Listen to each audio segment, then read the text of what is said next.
अपघाताचा विषय निघल्यावर एक कायम ऐकायला भेटतं ब्लॅक बॉक्स. ब्लॅक बॉक्स म्हणजे काय नेमकी कन्सेप्ट आहे? ते कसं वर्क करतं? ते थोडंसं आम्हाला खोलून दाखवाच आज ब्लॅक बॉक्स. तर ब्लॅक बॉक्स हा पहिला म्हणजे ऑरेंज कलरचा असतो.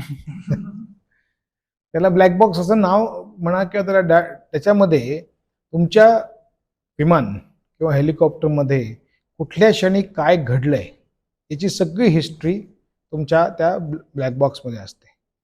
कुठले तुम्ही टेम्परेचर किती होतं, टेम्परेचरचा राईज कसा झाला, वेगवेगळे जे तुमचे सेन्सर्स आहेत, तुमच्या पर्टिक्युलर प्लॅटफॉर्मवरती लावलेले सेन्सर्स आहेत, असंख्यता लाखोंमध्ये सेन्सर्स आहेत. त्या सेन्सर्सची सगळी information is of no use जर का ती स्टोअर नाही झाली. मग ती स्टोअर झाल्यानंतर तुम्ही त्याचा उपयोग करून घेण्यासाठी, जसं तू म्हणतोस तसं ॲक्सिडेंटसाठी, काही वेळा हा जो डाटा आपण घेतो, मॉनिटरिंग डाटा, हा वेगवेगळ्या ठिकाणी ॲनलाइज होतो ॲट व्हेरियस कंपनी लेवल्स, आणि तिथला जो ॲनालिसिस करणारा जो सिनियर हे असतो, प्रोफेशनल असतो, त्याला जर का काहीतरी ट्रेंड जरी चुकीची वाटली, ट्रेंड, तरी तो बोलवून किंवा चौकशी करून त्या पर्टिक्युलर पायलटशी कॉन्व्हर्सेशन करून एका रीतीने अंडरस्टँड करू शकतो की हे का झालं.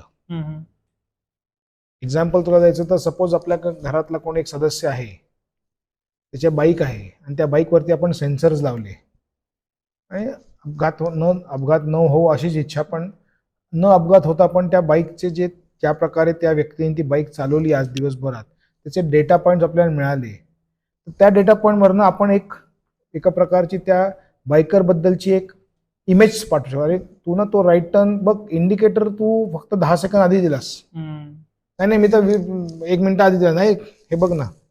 The data is not telling me the lies. So that is the part of the black box. तो व्हेरियस प्रकारे त्याच्यामध्ये इलेक्ट्रिकल इनपुट स्टोअर होतात, त्याला डिसायफर करणं तेवढंच अवघड आहे, आणि वेगवेगळ्या क्रॅश सिच्युएशन्समध्ये तो सर्वाईव्ह व्हायला पाहिजे म्हणून तो बनलेला आहे. सो खूप थंड, खूप गरम, आग लागली, कुठल्या एका प्रकारे जोरात आपटला गेला तर कितीतरी जी पर्यंत, म्हणजे जी फोर्सेसपर्यंत it can withstand.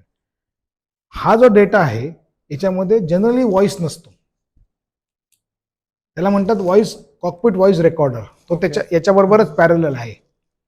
Cockpit voice recorder म्हणजे कॉकपिटमध्ये संभाषण जे चाललेलं आहे त्या एअर क्रू मध्ये, ते सगळं रेकॉर्ड होतं. ते तुम्ही जर का लावलं तर अहमदाबाद क्रॅशच्या वेळेस आता तुम्ही लावलं तर तुम्हाला कळेल दोघं काय बोलत होते. अपघात व्हायलाच पाहिजे असं नाही, तुम्ही तो ऐकू शकता.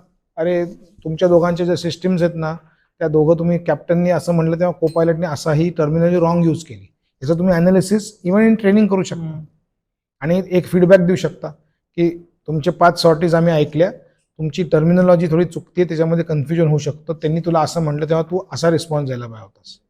So cockpit voice recorder, flight data recorder, या दोन्ही इक्विपमेंटला मिळून CVR FDR म्हणतात, आणि याला आपण कोलेक्युअली ब्लॅक बॉक्स म्हणू शकतो, जो अपघाता